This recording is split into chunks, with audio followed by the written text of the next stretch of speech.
The Feast of the Holy Innocents, Martyrs. The Feast of the Holy Innocents stands as one of the most sorrowful commemorations in the liturgical calendar. It recalls the tragic event recorded in the Gospel of Matthew chapter 2 verse 16 to 18, when King Herod, in a paranoid attempt to eliminate the newborn king of the Jews, ordered the massacre of all male infants in Bethlehem and its vicinity, aged 2 years and under.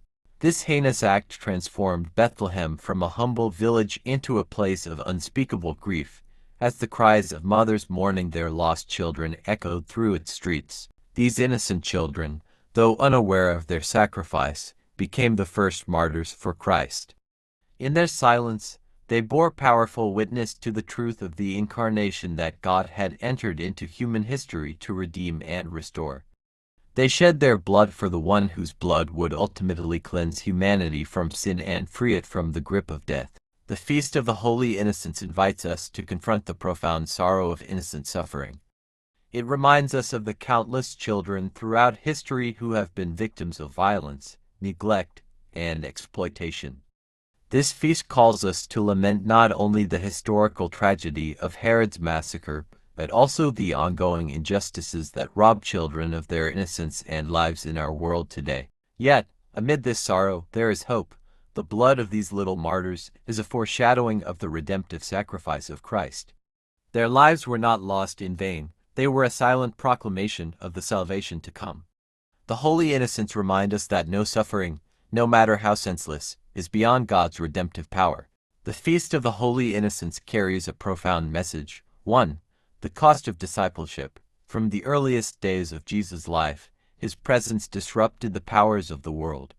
Following Christ often means standing against injustice, even at great cost. 2. The dignity of all life. This feast calls us to honor and protect the sanctity of every human life, especially the most vulnerable. 3. God's triumph over evil. Herod's tyranny could not thwart God's plan of salvation. The Holy Innocents remind us that evil may have its day, but it will not have the final word. 4. Redemptive suffering. The blood of these children, though shed in tragedy, became a seed of hope and salvation. It assures us that God can bring good even from the darkest of circumstances.